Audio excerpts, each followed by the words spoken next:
All right, everybody, this show is sponsored by BetterHelp. You ever feel like you could use just a reset, somebody to bounce things off of, you know? That's what BetterHelp is there for. They're great for that, you know? Because let's be honest, it's helpful in a lot of ways. It's helpful for positive coping skills, how to deal with stuff, how to set boundaries. It empowers you. That's what BetterHelp does, to be the best version of yourself. You go online and boom. If you're thinking about starting therapy, give BetterHelp a try. It's entirely online, as I said, and it's designed to be convenient, flexible, and suited for your schedule. How much better does it get than that? You do it at home. Do it wherever you want. Do it on your own time, in your own space. Find your social sweet spot with BetterHelp. Visit BetterHelp. That's all one word, okay? BetterHelp.com/Pete today to get 10% off. On top of everything else I said about how great this is, you get 10% off. That's BetterHelp, HELP.com/Pete. Is he here? Yes. All right. Hey! There he is, man. Hey, correct. Look at this. Wow. Chris Rock doesn't want this back. Already. It's just a lend of a loan, right? You don't get No, I take it off at 10. Hey, Jimmy, Pete Correale, man. Nice to meet you. Very great to meet you. Okay. Are you using him for parts? What? It looks like you're using him Here we for go. parts. You're like... We got to get into the dress. Yeah. Okay, sure. Well, let's do it. I mean, we'd be crazy to say anything off camera. No, yeah. I'm Jimmy Carr. You're watching the Pete and Sebastian show, so I don't know. Maybe make better choices. This is the Pete and Sebastian Show with Pete Correale and Sebastian Maniscalco. Jimmy Carr, you're a legend. It's a pleasure to meet you. The story I'd like to get to is when your head was shut in the elevator doors and became that shape. I think that a lot of our viewers will want to know at what stage that happened. If you were nice to me, it would be weird. Did you shoot? But George Lucas based one of the characters on that, didn't he? Anyway. My father used to call me Vicehead. My own father, the man who made me. So, Used to call you Vicehead? Yes. Wow. Yeah. I imagine you, yes. Was it you? I mean, I'm presuming we can trace this back to your mother's birth canal, and she sounds like a hell of a lady. Was a hell of a lady, but my mom's dead now, but that's not going to slow you down with the insults anyway, I'm sure. No, I'm not insulting. We're playing. I don't know. I know you. I know you, right? Yeah. And he's ripping you to shreds, right? But inside, I know you're like this fucking guy, right? Like, swear to God, not with Jimmy Carr. Okay, no way. Okay, I'm just saying because if he was nice to me, it would be weird.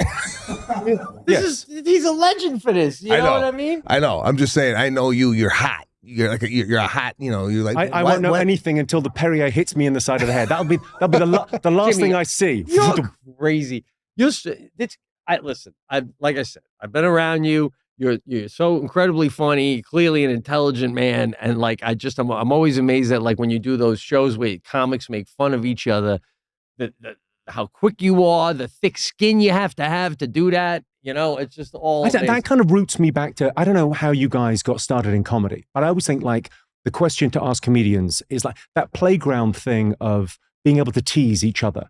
That was kind of how you marked out like who was fun, who's cool to hang with. If they can't take a joke, it's the worst thing you could say about someone is they couldn't take a joke. Right. I was thinking the question with comedians, like my best question with comedians, which of your parents was sick? Like what, ill? Ill. There's always like a sick parent. There's always like, or in most comedians that I meet, there's like a parent that was either depressed or was physically sick, and you had to be the thermostat somehow for the house. There's a mood in the house, and you had to be able to regulate because really when you think about what we do for a living, there's 1,000 people, 2,000 people in a room, and we regulate the mood. We come and we go, we're going to change this. We're going to change how everyone in here feels. Mm-hmm. We're drug dealers. Yeah. Right? We are. And we're dealing, it's the two best drugs. It's dopamine and serotonin. And we're able to kind of go, it's a surprise where the joke, like the serotonin makes you feel good, but the dopamine, you don't quite know where the surprise is coming. You don't quite know where the joke is going to be. Sometimes when I watch your stuff, it's like, they'll just be in the middle of a joke. There'll be a turn of phrase. And it will just like, you'll have to pause it. It'll be something so sticky. You just go, oh my God, I can't believe I've never heard that phrase before, but I know exactly what it means. And it kind of anchors you into something. And it's like you're in hysterics. And then the gag, and you never quite know where it's coming from. That thing, it's the same thing Vegas is built on. That dopamine hit. I don't quite know where the surprise is coming. I know it's coming. Okay, so after the show, I got to go look up serotonin and dopamine. Okay, because this guy's really. Are we all right here? There's a lot of chit chat. Everyone, keep calm. Keep calm. Am I going to be okay? Oh my God! I just want to see my family again. I love the fact he's got the headset on. Somewhere between air traffic control and Madonna, but without the makeup. Yeah. Madonna is 60, but she's got the body of a man half that age. Yeah. I mean, this is, that felt like that's real status. There's always status going on in any conversation. And it felt like he was not going to criticize Sebastian in this scenario. Speaking of criticize. No, you're fine. You're fine. We'll move the mic to you. Right. The table's wrong. Sebastian's right. I don't want to split hairs, but it's status, not status. But it's status, not status. Yeah. What language are we speaking again? I'm speaking English, Jimmy. English. I don't know what you're floating around. I don't know where you're from, but I'm from England. I know. I looked you up. You I'll went play to that some card. very, very highly regarded college. I noticed that. But they're teaching you wrong. It's status. I'm educated beyond my intellect. Yeah. So you go to this prestigious school, right? You're well educated. I went to a good school. Yeah. Yeah. So well educated. 12 Nobel Peace Prize winners came from his school. Homework. Did you know that? Not Nobel Peace Prize. It's the Nobel Prize. So Nobel invented dynamite. You, Jimmy, I was testing He invented dynamite, and then to give something, and then they reported his death. You know the story? You know what happened? No. The guy invented dynamite, right? So he invented dynamite, which is great, and it was used in a lot of wars to kill a lot of people. So he felt terrible about himself, and there was an obituary. Someone reported that he died. He hadn't died. They did the obituary, and they said, this guy's the master of death. This guy is responsible for so many deaths. And he went, that's my legacy. That's what they're going to say about me when I do die, because they already printed the obituary. I'm going to change it. So he gave all his money to this kind of endowment to pay people for doing good work in economics and chemistry and physics and the Nobel Peace Prize. That's how that started. Yeah. See, I don't. This could be bullshit, couldn't it? Well, you don't know. I don't know. How would you know? The way you presented it, I'll believe it. Oh, I believe it. And the fact that he knows these things, I don't know any stories like that. Right. Do you know how that came about? That's what you call education. Right. It is. It is. That's coming from a place of, I went to a school that cared. We went to a school. I went to Northern Illinois University. Northern Illinois University. Yeah, in DeKalb. And they don't teach where the Nobel Peace Prize came from. No. But you added the peace too. I know. Are you sure there's not a peace? Because we're both saying that's peace, Jimmy. That's a separate Jimmy. thing. Yeah, it's a different thing. Well, that's the one. We're only talking about the peace one. You're bringing it back to other ones. Should have given it to Trump. They should have given it to Trump. I don't know what they were thinking. Don't bite into that. That's bait right there. He's trying to see if we're going to go, you're right, bro. I do have to ask you one question, though. Do you find that your intellect, it's really impressive, man, and I knew it would be when I met you first, even seeing you from a distance and hearing you talk, is it like getting wasted now in the sense that I could just Google, hey, how did the Nobel Prize come about? You know what I'm saying? I don't think so. I mean, I honestly don't think like education is formal education is kind of nothing. Everyone that knows anything in the world is kind of I never know how to pronounce it because I've only ever seen it written down, but an autodidact. So it's self-taught, right? Everyone's always, like anyone that says anything interesting, like if you meet a doctor, like a really good doctor, ask him how much of what you do did you learn at medical school? And it's maybe 5, maybe 10%. Mm-hmm. And then everything else is like they've learned it I think life, just like being a comic and being out there, the great thing that we have is we have interesting conversations. It's like there's something about being a comedian. Even if you meet a stranger on a plane and you say, I'm a comedian, they don't know who you are, you have an interesting conversation. I've got a theory about like friendship, right? Really good friends, right? Your best friend in the world, there's no filter.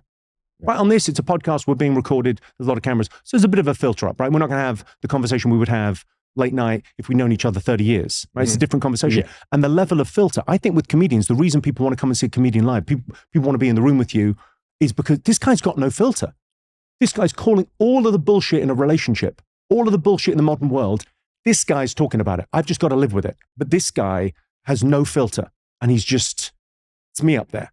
It's a lovely feeling of like that connection. You know that old Victor Borg quote, laughter is the shortest distance between two people. I love that when you really kind of connect. Yeah. You say filter, right? Now, in the environment we're living in, I know you've been controversial on some of the things that you said on stage. Are you filtering a little bit? Do you, maybe I'm doing my best not to, because really there's two bits of censorship, right? There's a censorship from above, right? An authoritarian, you can't say that. which is what we had in the 70s, right? And if you look at the basket of things you can't say, it's much better now than it was in the 70s. Life is getting better, right? Look at George Carlin, the 7 words you couldn't say, the controversy around that when Richard Pryor did his 3rd album with the title I cannot mention, but is an incredibly important piece of work. Those guys had limits on what they could say. You know, Lenny Bruce is getting arrested for saying stuff. Yeah. None of us are getting arrested. But the thing that's happening is it's coming the other way. It's self-censorship.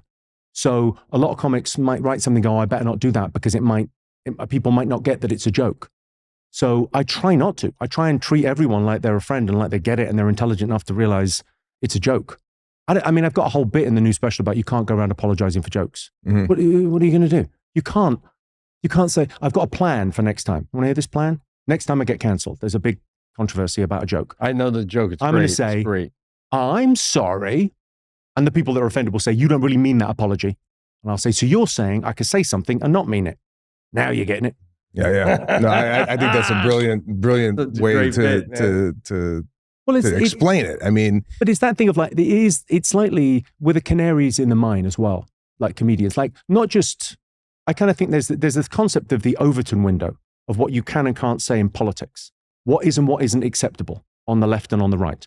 And the window is what you can say. And I think comedy pushes the social Overton window. So it pushes it a little bit with saying very edgy things. And then you can have more of a conversation. But also, you could do comedy that's not seen as being controversial. But the stuff that you do is like, it pushes it in relationships. You can have a more open discussion about your relationship after seeing the show. I was thinking like, why do people buy tickets for a comedy show? The conversation afterwards. Mm-hmm. Conversation afterwards is amazing. Yeah. Because you can get into it. You kind of go, yeah, it's kind of, yeah, we all do that. Yeah. Yeah. It's great. So how do you take, well, for me, I don't like the backlash. Let's say if you say something and then you get attacked online or what have you. Do you feel it at all? Or are you just thick-skinned? No, I feel it. It's a filter though. It's an amazing filter being canceled, like properly canceled, front page of the papers, ban this filth. This guy is awful. He's the worst. It's such a great filter. You find out who your friends are. And that's fantastic. Mm-hmm. And it's painful. But it's fantastic. If someone throws you under the bus, you go, well, okay, I need to spend any more time with him. Everyone's a fail with a friend. But when shit happens, you got to know who your people are. Yeah. That's useful. And then, you've only really got to ask yourself one question when you get cancelled, which is, who are you? If you know who you are, last time I got cancelled, my friend phones me and says, who's Jimmy Carr? Well, I'm a controversial, edgy comic. Well, we don't have a problem then. You've got to right size it, right? There's real problems out there in the world. Mm-hmm. And people love comedy because they can forget that for an hour and just enjoy. They've got tough lives and a dark sense of humor sometimes helps in the worst possible times. It's like, I feel sorry for the people that get offended. When shit happens to them and shit is going to happen to them, they have to white knuckle that shit. So I told the joke and some people didn't like it. Mm-hmm. Meh. Yeah, it's fascinating what's going on now, and we're talking about Las Vegas. You're in Vegas. You're here tonight at the Mirage. All right, you're playing a bigger room at the Wynn. All right, I get it. No. And I want to talk about the dress. Talk about show business. You've always presented yourself very, very. I mean, it's 10:30 in the morning, and you came in not only a suit but with a vest. Now, has this always been a thing with you as far as presentation? Well, I mean, I love America. I don't. There's nothing the matter with America. I've said it before. I'll say it again. It's objectively the best place in the world. Subjectively terrible. People think they're having a terrible time. This is the land of milk and honey. It's extraordinary. And the next 20 years for your country will be great. The only thing I would slightly tweak if I was running for president here, and I think there's a gap in the market, would be maybe we could stop the grown men from dressing as toddlers. maybe that would be you wander around Vegas and there's grown men in shorts and you go, I mean, unless we're actually in the act of sports, not on the way to the stadium, in the act of sports, maybe. Right. Yeah. No, and you know what? It kind of like rubs off because I have a pair of sneakers just to be comfortable walking around here. I went with my boots because I knew that Mr. Carr was going to come probably in a suit. This was you making an effort, was it? Bro, phenomenal. This is phenomenal. I mean, I got to be honest, you look fantastic too, but in America, it's too gentlemanly. Like Sebastian was saying. I think there's a lot of very well-dressed people in the States as well. There's a lot of kind of, actually the last special, let's talk about that. Your last special for Netflix, which was Vegas, and it was black. I mean, I loved it. I loved the look and the feel of that opening sequence. Do you know what it was? I think it was that thing of like, was chatting to my friend Charlie Skelton, who's a writer that I work with a lot, about the last special, yours, and both we kind of went, do you know what? It was that just thing of the first minute of it, you sort of coming on stage in black tie. Oh, we can relax. This guy knows what he's doing. This guy's a professional. Really put us at ease. It's a weird thing that, but just it anchors you in the this is like the Rat Pack. Yeah, the confidence. I don't think there's many people that think the way you just explained. I think, especially now in entertainment, right? You look around the landscape, ain't too many guys looking at this as show business. It's almost the audience though. The audience is looking up and going, this is foreign to me, tuxedo. I asked the people to dress up in the audience like it was Vegas, and like 20% came in a suit. We had to move people from the balcony who were in a suit down to the front row to look good, to make it look like it was, people actually listened. I love that thing though, of like, there's a town in Britain, Liverpool. You know of Liverpool, of course, and the Beatles and all that. Liverpool's still got that thing. If you go out, if you play a gig in Liverpool, the Liverpool Empire, which I would recommend you do at some stage, such a great room and such a great crowd, and they all dress up on a Saturday night. Like, it's properly suited and booted, and it's like a little cultural thing there. It's a little bit New Jersey. It's got a little bit of that kind of feel to it, but it's just, I think it makes it a better evening. I think it's that weird thing of like, people think they want to be comfortable, but not all the time. Actually dressing up, and it's a way of showing affection for your other half. You get dressed up a little bit. It's like, it's a different love language. Do you dress up on you're not working? Are we going to get a cup of coffee ever in sweats, or is this the look? This is it. Yeah, this is it. Dressed as a grown man at all times. Wait, hold on. Before that, I'm sorry. Do you sleep in pajamas? Yeah. Of course. Well, otherwise I've got no pockets. Where am I putting stuff? What do you need pockets for when you're going to What if something comes up? Like you mean a joke? Something. Yeah. Something. I may have to make a note. We don't know. We don't know what could happen. Man, the passion for stand-up, that you need pockets in case a joke comes to you and you want to write it. Well, I was thinking, I love it. Who had the great observation? Mitch Hedberg had a great line about, sometimes in the middle of the night, I'll wake up and think of a joke, and then I have to spend 40 minutes convincing myself it's not that funny, so I don't have to write it down. That strikes me. There's a lot of 4 a.m. going, I'm never going to remember that. I better write it down. Yeah. There's a great line. Who had it? Chris Martin had a great line of never refuse the muse. If something occurs to you, it's like you can't refuse that. Yeah. Whatever that energy is, wherever that thing's coming from, of like constantly going, well, write that down. It's hard to explain if you're not a comedian, though, but to get up in the middle of the night and write something down, it's like I'd rather stack a cord of firewood. It's exhausting to just get out, And then somehow you're in that mode of, okay, well, I'm kind of hard. My mind now is whirring. All right. Yeah. I think that's the downside to being creative. Obviously, everyone wants what you've got. No one wants to do what you had to do to get there. Mm-hmm. No one wants to have the pathology of a stand-up comedian, because it is that thing of like, I think it's quite like the opposite of anxiety is a creative mind. Like, if your mind has nothing to do, if you have shows for 3 weeks, you're worried about everything and kind of counterfactuals and kind of, just kind of being a bit kind of uptight because you've got nothing to spend it on. Mm-hmm. I think just writing seems to be the cure. Like, it gets it out of your system. What's up, everybody? Today's show is sponsored by BetterHelp, all right? Sometimes we all get in a funk. We've had rain every day. I don't know, is it making me depressed or is there something else going on, And that's why with something like BetterHelp, they're there to have someone who's helpful with giving you positive coping skills and how to set boundaries. And they empower you to be the best version of yourself. You go to BetterHelp, you talk it out, and next thing you know, I'm not depressed. It's been the rain that's been bothering me. I don't know what it is. All I'm saying is, if you're thinking of starting therapy, give BetterHelp a try.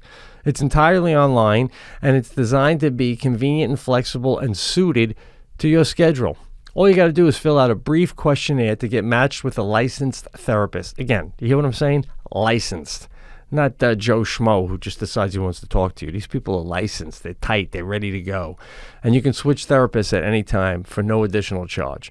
So find your social sweet spot with BetterHelp. Visit BetterHelp.com/Pete today to get 10% off your first month. That's BetterHelp, H-E-L-P, Better, H-E-L-P, all one word, .com/Pete. Do you pine over, like tonight you got a show, 1,000-seat theater, do you pine over ticket sales? Or is that something that, hey, I put my shows on sale. If they come, they come. If they don't, they don't.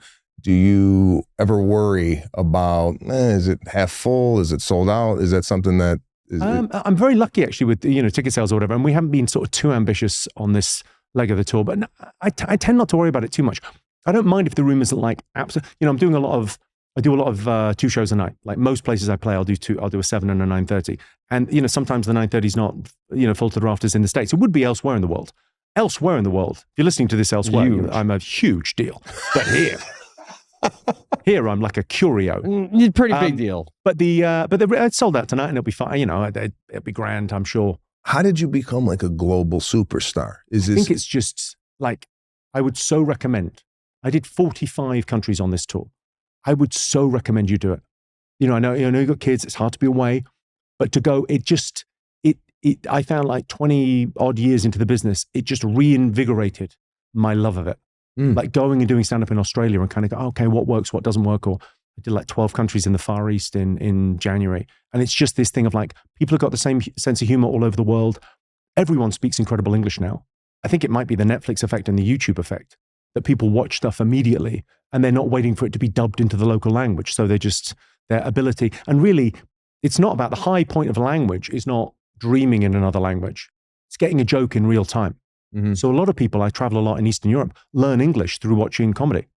Oh, wow. Which is a beautiful thing. It's lovely because they know they get it. They know if they're laughing with the audience, they know they get it. Yeah, I haven't ventured really outside the States. Some in the Middle East in 2008, in Australia. But to your point, people would love it if you traveled. I get it. I struggle with, I got 2 small kids, 6 and 4. Yeah, that's the reason to leave. You've had this upside down. I don't know if you've experienced a lie-in and room service breakfast, but please, if you thought it was good before kids, wait until after. It's an absolute joy. I mean, having kids it's changed my priorities. Like, I used to think I wanted kids. That's gone. We were thinking about, what do you got, 2? Yeah, 6. We were thinking about what the perfect number is. And I think we're ready to take the plunge and get rid of both of them. It's glorious. It's the best thing in the world. But it's also, going to work and having that sense of adventure as well is important. And I don't go away for that long. Even when you travel around the world or whatever, you don't have to go for that long. 3, 4, 5 days and then you're back, and it's exciting to you're always looking forward to something. Yeah. You're always kind of looking forward to this next thing. But it's a weird thing now because Netflix streams globally. I'm sure you could play anywhere in the world. Well, I mean, you could go to anywhere in the world depending on, I've never been to England to do stand-up, which is... I feel like the Palladium on a yeah. Sunday night would be because that's kind of like Vegas. Sunday night at the London Palladium used to be a TV show, and it's very glamorous. It's an old theater. It's a 3,000-seater, but because of the age of the theater, I mean, it's older than America, the theater is, and it's the old theater is always better to play because of the seating regs. So the seats are packed together. People used to be smaller, so they're just packed together. They're in tight. So it's 3,000 people, but no one's that far away. It's a glorious, glorious room. I mean, you would kill. And maybe wait do it with the kids. Maybe travel with the kids. Yeah, that's my plan. Once they get old enough to kind of like maneuver around, and they're getting there, they're 6 and 4. We can maneuver with them a little bit more with ease traveling. Maybe I'll take them. But here, for example, I'm here this weekend. My kids are camping with my wife for the first time. I'm missing that experience, right? To me, you should let them use the house when you're away. I think I'll be honest with you, I think that's mean-spirited. Listen, I'm here. We're not leaving the air conditioning on. That's it. You guys are in the garden in tents. That's it. Your ability to react in real time with quick humor is fascinating. And you talk about a process of like what you do as a comedian. Are you a guy sitting in the room writing stuff down? What's the process? I think I'm quite sort of stoic about it. I'm like, do less better. I'm a gag to gag guy, right? I'm joke to joke, which is kind of, it's an interesting way to work. So you're not really trying to find it on stage. You're writing, one-liners. I've got a really good fastball. I try and do some other stuff. I try and like in the late special, I try to do some longer bits and some more observational stuff, which is, it's interesting, try and work another muscle. But basically, like tonight, the only thing I'll worry about tonight is I'll have a piece of paper in my pocket with 10 new jokes on it, and I'll try those after 90 minutes. Do 90 minutes of jokes, and then I'll go, right, here's the new stuff. And try new stuff every single night. You'll say to the audience, this is new material? Yeah. This is new material. I haven't learned it. I'm going to read it. Let's see what's funny. And then with no performance and just reading it, if it gets a big laugh, then okay, it's good. That's good enough. And it's just come after your closer as well. So there's nowhere to hide. Because I'm not interested in B material. Like the annoying thing about comedian is how much B material. I don't care about the stuff that doesn't work. You think it's going to be great and it gets nothing from the audience, like literally nothing. I find kind of hilarious. Like, what happened there? I had no idea. And then the stuff that works, great. There's the kind of B-level stuff, which I've got a ton of, which is like, it's okay, but it's not good enough to make the hour. It's not good enough to be in the show. Why is it B though? Is it B because they're not laughing enough? Yeah, the audience. I mean, Lenny Bruce said it better than anyone. The audience is a genius. The audience tell you what is and what isn't acceptable and what is and what isn't funny. That feedback loop is kind of the great advantage that stand-up comedians have over like everyone else in showbiz. George Carlin didn't do any of that. He almost did the exact opposite. It was almost like he'd create it, then present it, and you either got it or you know what I mean? It's almost like, I find that fascinating with you. I find that you could write an hour special and then present it, and like you wouldn't care if half the audience didn't think it was as funny as you. I didn't know you were. No. I think it's all in service, right? It's like that. It's Bob Dylan. We all have to serve someone, and we serve the audience. It's that thing of like the Vegas thing. The thing I like about Vegas is I saw Manilow last night. In the room on the site that Elvis used to play. You go, well, this is just a guy of 80, and he's delivering for us. He's come and he's gone, right. This is your night out. I'm going to deliver. I always think about that thing of like, who spent the most money on tickets here? Like in terms of who had to work the hardest to buy a ticket for him and the girl and the kid for the show, and to get here and to get the babysitter, to get the food and the drinks, whatever. Like someone had to put in like a 2 days work to be in the room. You got to deliver. And that thing of like joke to joke, making sure everything's surprising and funny. And, listen, I'm not for everyone, but you want to make it, if people are into this, you want to make it a great night for them. I don't think a lot of people have that mentality of that. I think a lot of people just go out there, and just the fact that they're opening their mouth, they think, whatever comes out of it is supposed to be funny. The fact that the testing of material, that you're going, this is not quite as good as the last joke, I'm not going to put it in, is, I think, the work that's kind of missing now in stand-up comedy. I think jokes are missing. I'm working on a project at the moment with a friend where we're trying to write a book about how to write, like it's 50 different joke types as I see it. And we're working on a book about how to teach that, because I think there's a lot of great comics out there. And the problem with our industry, as I see it, is a lot of it is superstition and people going, well, I just kind of find it on stage. And it's almost like music before there was written music. It's like a vibe thing. And it's alchemy. People are trying to turn something into gold, and they're not quite sure. And I'm saying, I think it should be more scientific. It should be more like a written music. You can go, because actually sometimes it's just and not to get into the weeds on this, I'm sure your listeners aren't interested, but that thing of like, if you do 3 pullback reveals in a row, the audience don't laugh as hard at the third one, because even though they don't know anything about joke structure, it's like, he did that card trick the same way 3 times. No magician on the strip would do that. You got to do it differently. You got to find a different way to present it every time.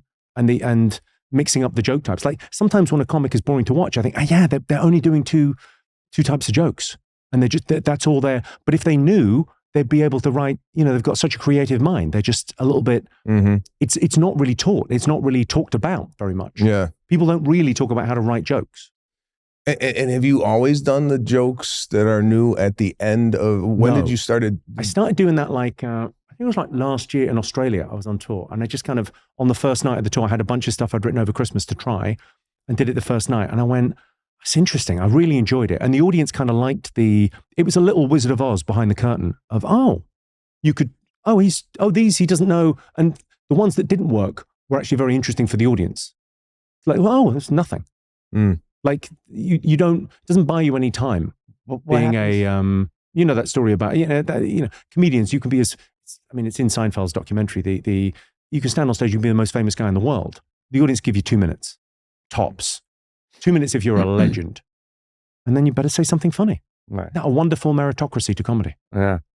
Well, what happens though at the end when you're doing new stuff, if the last new joke doesn't get a big laugh, you just go, well, You guys remember my closer, how funny that was, right? So good night. Like you just get off without the big laugh. I don't know if you're we haven't met properly, but I'm in show business. No, the end of the show is then an interactive bit that always delivers. Don't worry about a damn thing. Well, you're just saying it's brand new, so you don't know if it's No. work. So that at the end of your set, so you've got your closer of your stand-up set, and then I do a thing with the audience where I have them text me.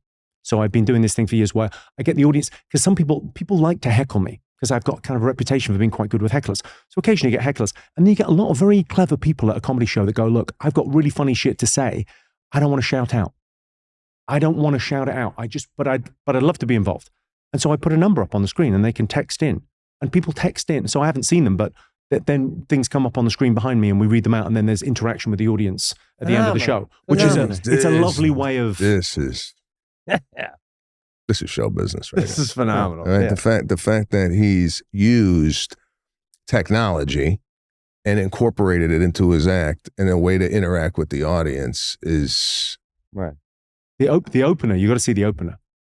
It's a cold open on my show, and just a screen comes up and just says, "Hello, I'm the warm-up act," and then it's just reading on stage, and it like runs for 5 minutes and just warms up the audience. Who's the warm-up? Like who's saying that? It's just the screen. The audience are reading it off the screen. Oh, they're reading off the and it's screen. Like, it's amazing how you can like get people into the right rhythm. Wait a minute, hold on. They're reading this out loud? No, they're to just reading themselves? it. They're all reading it. And then you could and you press to the next slide and they all laugh. And then the next one, and then you have it. It's a really beautifully timed little bit of theater. I tell you where I got it from. I got it from REM on the Green Tour. Saw a tour, nothing's wasted, right? I saw a tour in 1989. I saw REM on tour, and they did this thing at the beginning where they just came up on the screen, just said hello. And the whole, like 3,000 people in the room, everyone's looking at this one thing, just focuses the whole room. And every conversation stops.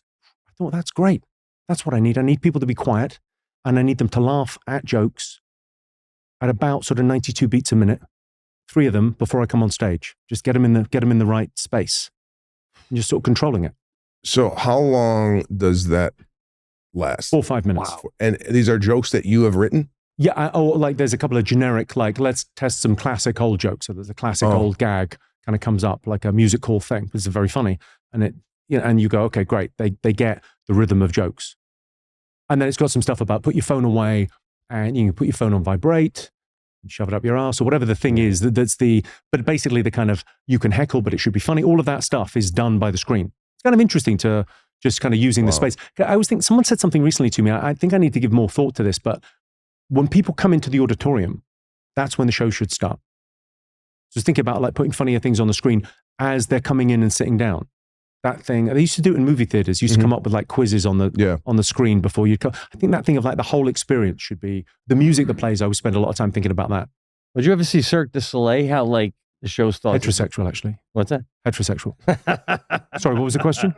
And I don't know if they do it out here, but I saw Cirque du Soleil once. And when you did you? Once I guess I was pretty close to a guy. No, I'll just sip my Perrier. When they seat you, sip your Perrier. Yes, that's. Yes, well done you. When they go the to masculine mic drop, I'm just going to have some Perrier. I'm just going to have some fizzy Perrier if people are going to suggest that I'm homosexual for seeing Cirque du Soleil. No, I don't think that at all. That's not like I've seen all of those shows. I love them. There's only one. Oh wait, no, there are various ones. I see. Amazing. I see. Amazing. Well, I'm saying when you come in and they go to seat you, like I went with my friend one time and they went to seat him and his wife, and there was like a clown, and they go hold the tape for a second. Next thing you know, they were taping him around the pole, and then they just walked away, and he's taped to the pole, and his wife doesn't know if she should untape him. And it's like you said, it's hysterical. I love that thing. I love that thing when you see like something from like another bit of show business, like clowning done well. Like clowning's got a terrible reputation, right? And its kids find them creepy, right? And it's John Wayne Gacy. But clowning, clowning done by like a proper French guy that knows what he's doing, it's just phenomenal. Right. And some of the stuff like you do on stage, the theatrical, the movements, I almost feel like it's orchestral. You know, when there's a big knee bend and you're doing like a huge thing, you're conducting the audience. You know exactly where they're moving. It's very interesting, that kind of. Yeah, I find it very interesting that the show starts from the door in, because I'm always trying to figure out, to your Cirque du Soleil, there's a clown, there's somebody in the audience goofing around, getting the audience ready to see what's about to happen. And the fact that you got it up on the screen and they're participating as a group is. I used to love that thing. You remember JFL when you did the gala? Yeah. They were, God rest their soul, JFL gone. But the T-shirt guy, where they'd put on a record and he would just have 15 T-shirts on and be throwing them out. And the energy this guy had, I mean, it's nothing of an act and it's everything. Mm-hmm. It's just like focused the whole room on this one dude. And it's great to kind of get that attention. And how'd you come up with the texting you at the end of the show? Where did that idea come from? Just from people wanting to join in and not and not being confident enough to shout out. There's a certain kind of subset of people that are very happy shouting out, especially kind of in the UK. It's like a real thing, heckling and joining. It's really seen as joining in, as opposed to they're not trying to ruin the show. There's a big difference between someone going, it's rubbish, or once a comedian interrupting a joke drunkenly and properly adding value. And I always think that wonderful thing about when there's 2,000 people in a room and you all share a sense of humor. You think about the Venn diagram of all the different backgrounds, all the different people that are there, and we've all got this quite dark sense of humor. And you're not the only funny guy in the room. There's other people that are funny. But everyone's funny when they're a kid. We just didn't stop. That's true. Mm-hmm. Some of them stopped and got proper jobs, but they've still got it. They've still got it. You can tease it out of them. Yeah. Is this something Phenomenal. Your passion for stand-up is just, and the arts in general is just but stand-up is like contagious. Like there's jazz, there's the Western, there's stand-up. These are the great things America's given the world.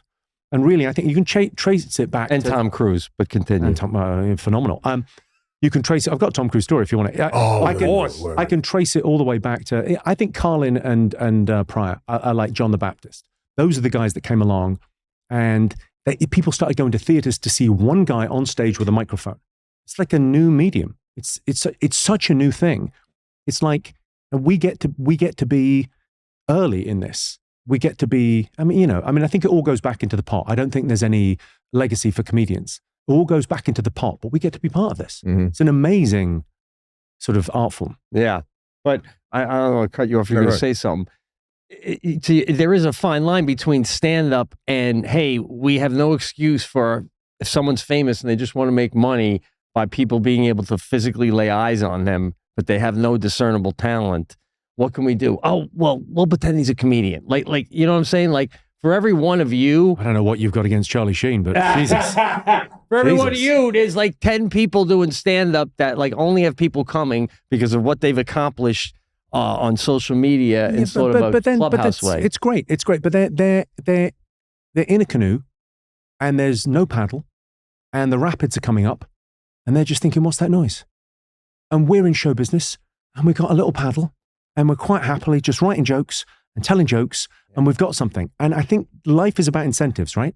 So you come and see Sebastian on stage at the Wynn in Vegas and you have a fantastic evening and you say, all tonight is, your tickets are already sold for this evening. You've got no worries this evening. All tonight is a sales pitch for next time. Yeah. That's all it is. Mm-hmm. And next time they get a chance, they go, we had a great night. We have to go again. We had such fun. We've got to bring our friends. Mm-hmm. And that thing of like, if you want ants, you put down sugar. If you get big laughs, they come back. I notice a lot of these guys that come out on tour and don't have it, tour once. Right. Yep. Okay. And then they tour the second time, smaller venues. And then they don't tour again. Yeah. And that's fine because they made that choice and they're doing other things. And this is like the world ordered a stand-up comedian. You got to honor that. Right. Just write jokes, perform. You got your audience, serve them. Mm-hmm. Yeah. Oh man, what a purist! What a purist! I love it. I think we need to talk to this guy every morning just to get motivated. Yeah. And I always carry a pen, but now because of Jimmy Carr, I'm going to use it. Yeah. So you talk about Tom Cruise. There is a segment that we do on this show about Tom Cruise. Not even on purpose. It kind of just happened. We ask people, do you have a Tom Cruise story? Have you ever encountered this man? And if so, is the energy palpable? Is it electric? Like, okay, all right. I have a Tom Cruise story. I'd like to prep you for this. It does involve the moon landings. Are you in? Whatever, yeah. Okay, so I met him at a friend's wedding, and he was you rolling with. Well, Stanley Tucci got married. Beautiful wedding, amazing. They didn't have a cake; they had a cheese platter. It was phenomenal. Anyway, Tom Cruise is there because he's filming Mission Impossible in England, and Stanley's an old mate of his. Anyway, so he's there, and I bump into him at the reception the night before, drinks, and I didn't have anything to say to Tom Cruise. So I know a thing or two, my education coming through here. So I said, you worked with Stanley Kubrick on Eyes Wide Shut. And he said, yes, I did. I said, I have a question. Did he use the NASA lenses on that movie? And he went, well, how did you know that? And I went, he used the lenses that were used on the Apollo 13 moon mission. He used those lenses. That's why he was able to film Barry Lyndon. Barry Lyndon's filmed by candlelight. No one else could figure out, how is this director able to film this? Well, he had the best lenses ever made by humanity.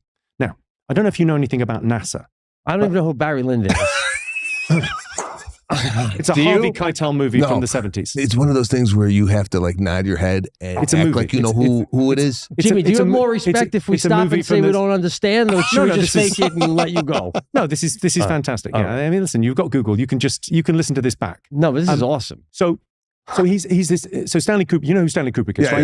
Yes, of course. And I love Eyes Wide Shut. Greatest director of his generation, right? Of course. So, if you imagine, so I said to Tom Cruise, why did he have those lenses? And Tom Cruise went, well, I know he had the lenses. I don't know why he had them. I said, well, I've heard a story, and I think it might be true. I think when the Cold War was happening, right, there was a Cold War between Russia and America, and it was, people can't imagine it now because they only imagine, they say, oh, the world's in a terrible place. The world was in a terrible place in the 1960s, right? These two superpowers were facing off, and the stakes were humanity, right? So the moon mission was a big part of like showing who was dominant, who was most powerful. So when the Americans landed on the moon, you're in show business, do you think they did a rehearsal? Do you think they rehearsed the camera moves? Or you think they just went up there like a couple of guys on a trip with a camcorder and went, we'll just see what happens? So they rehearsed everything. Wow. Down to the final detail. They rehearsed it out in the Mojave Desert. They got a director in. Who did they get as a director? Well, they got the best director working in the world. They got Stanley Kubrick in to direct the moves. What are we going to do? How are we going to frame it? What's it going to be? What's that guy going to say when he lands? How are we going to do this thing? They rehearsed everything. So any B-roll you see, anyone that's a moon landing, oh, they never did it, the flags aren't. Yeah, that's B-roll. You're looking at B-roll. Somehow in the 70s, they mixed up some of the actual footage from the moon and some of the B-roll that Kubrick shot. Kubrick never talked about it. Kubrick has loads of references to the Apollo moon missions in later things, just as a little nod. But then he got paid in lenses. NASA doesn't have a garage sale. They didn't sell the stuff afterwards. But he ended up holding that shit because he did for them. No. Good Tom Cruise story, right? What did Tommy C say to all this? He said, yeah, sounds like something. He was incredibly personable. The energy was terrific.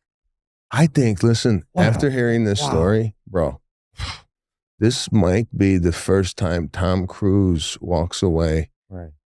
And when he goes on interviews, he says, I got a Jimmy story. Right. I agree. He probably took this back to Scientology people and said, did you know about Kubrick's lenses?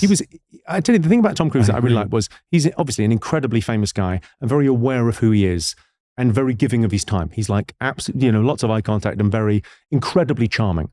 And charm, I think, is an interesting thing. Like, I got a theory on this in stand-up. You've got charm or charisma. It's one or the other, right? So charm is, I come to you. Obama is very, very charming. I come to you. Think about how his rhythm is, how he speaks, the way he tilts his head. I come to you. Charisma is you come to me. Trump is very charismatic. Whatever side of the political line, he's very charismatic. So Jennifer Aniston is incredibly charming. Everyone wants to be her friend, literally, metaphorically. Angelina Jolie is incredibly charismatic. Yeah. They both get to have sex with Brad Pitt. Don't worry about a thing, ladies. You're one or the other, but knowing what you are on stage is very valuable, I think. Yeah. And I think that thing about like charm is sometimes, charm isn't people like you. It's they think you would like them. I have virtually no charm. I've got a lot of charisma. But knowing what you are is really, really interesting. Pete, What do you think you got? what do you got? I think I got both.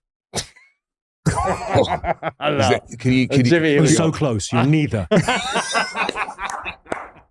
So close. Have you met the Queen? God rest her soul. Yeah. Yeah. Yeah, I met the Queen. Wow. Charisma, charm. And very, very personable. Met the Queen, met the King. Yeah, all that. Wow, Jimmy. Man. What a life. Yeah. Yeah. Not them, The Queen's interesting. Like that's a kind of lovely thing. Yeah. So, because it's that thing of it's a figurehead and it's a head of state and it's, if not them, then who? I think it's I'm quite a royalist. I quite like it. How do you get invited into that circle? Do you get a call and go, the Queen's having some tea? I'll tell the story. I did a thing, it was the Queen's Jubilee. So they're getting lots of musicians, like everyone you can think of, from Tom Jones to Rod Stewart to Grace Jones. Everyone's kind of doing a turn, and it's in front of Buckingham Palace is the concert, and it's celebrating 70 years on the throne, and they need some people to do some fill while they change the drum riser. So the comedians are just there to do sort of 2 minutes of nothing really. Mm-hmm. And so I'm there, and I said I had to do something that was pretty clean, which is unusual for me. And I said we're all very nervous backstage because we don't know what the etiquette is after the show. How do you address people? And then I looked over at the Queen and went, "Just call me Mr. Carr." I love it. And then it must be 5 hours later or whatever, we're getting drunk backstage. We had like a weird incident with Ed Sheeran's a mate of mine, and we were walking on and Stevie Wonder's in front of us. And we were walking back on to do the national anthem. They were all singing the national anthem, God Save the Queen, at the end. And Stevie Wonder said, I don't know this song. And I said, "Oh, don't worry, it's on prompt." And Stevie Wonder went, "Dare you?" Kind of laughed. Yeah. Laughed, and then played on the harmonica just for me and Ed. No one else could hear it, but riffed over the national anthem on the harmonica just for us. Such a beautiful moment. I mean, just Stevie Wonder there, just kind of messing around. It was great. And then about, an hour after that, we're in Buckingham Palace having drinks, and I get a tap on my shoulder, and I turn round, and it's Prince William, and he goes, "Mr. Carr." Very nice. He did a callback to the gag. Pretty good. Wow, man. Pretty good. Holy shit.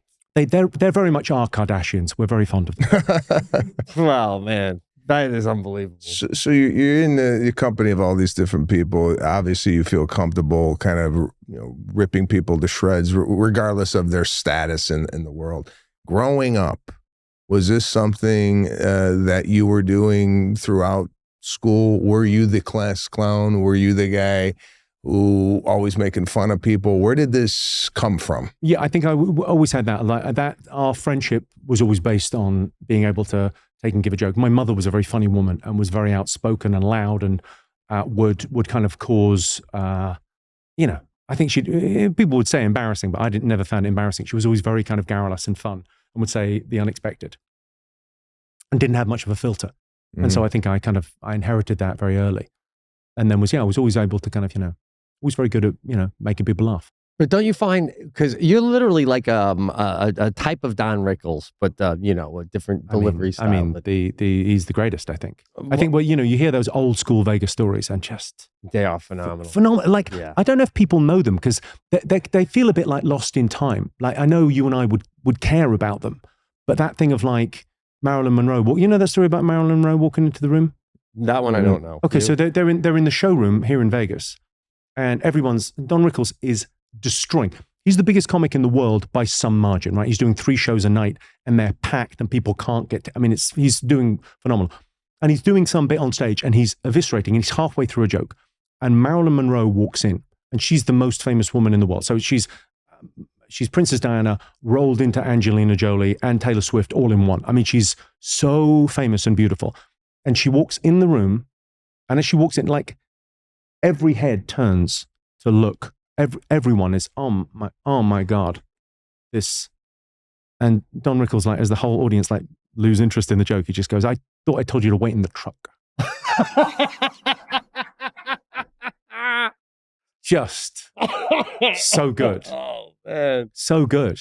It feels like it's slightly, he's, I don't know, Mr. Potato Head from Toy Story to a generation of people. But what a phenomenal. But again, it all goes back in the pot.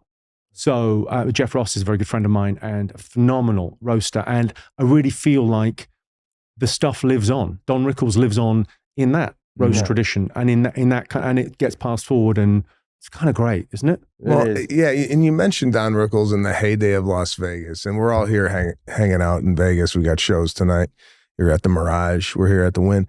Is that lost? That like, I'm going to come see your show tonight. You're going to come see my show tonight. It seems like that was a lot more prevalent back in the 50s and 60s in Las Vegas.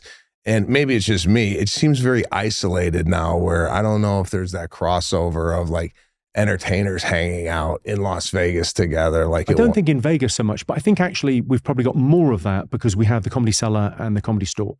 So you have these two exceptional clubs in America that really have changed the way that stand-up comedy is done.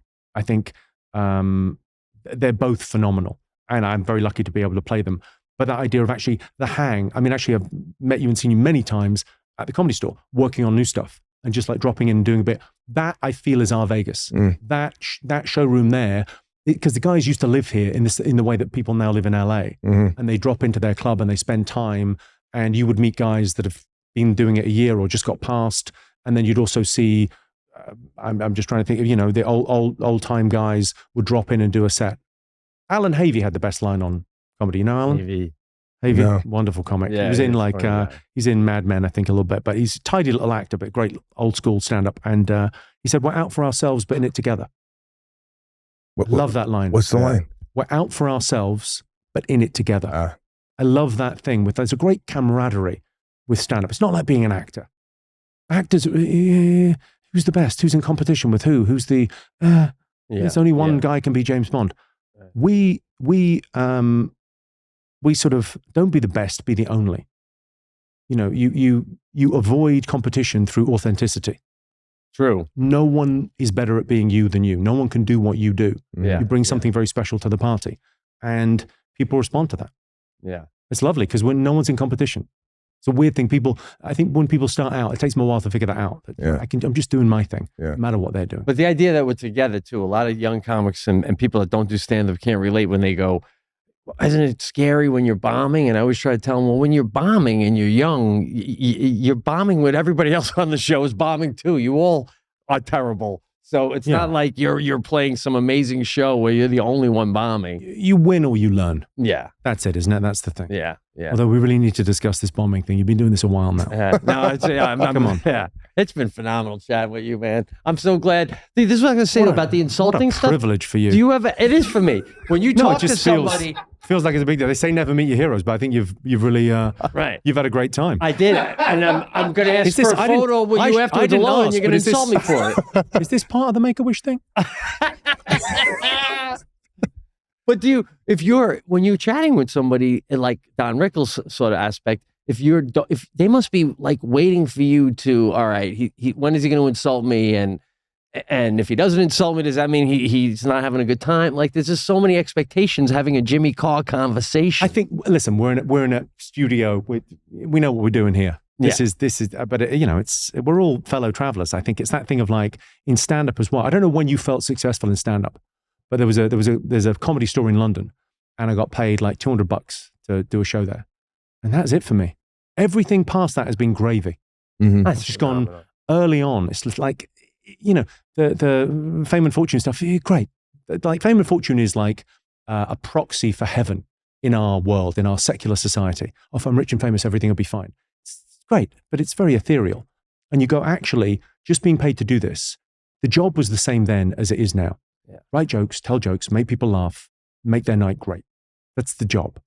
And we're all doing the same job. Beautiful. Beautiful. Well said, man. And we know you're a busy guy. We appreciate your time coming down here. Obviously, you draw a crowd, and we would love to get and for our listeners, I know some of our listeners. I thought Tom Hardy had shut down, but the people out here, Jimmy Carr out here have begged to differ. He's got a new special coming out on Netflix. You need to, if some of our listeners, no disrespect to you, because you are international fame of Tom Cruise level. No, but, if you're not familiar with Jimmy Carr, but some of your listeners barely know us. Yeah. Yeah. Well, thanks again. Great. What an absolute pleasure. You got it. Thanks for joining us here on the Pete and Sebastian Show in Las Vegas. Jimmy Carr tonight at the Mirage. Man. Go check him out.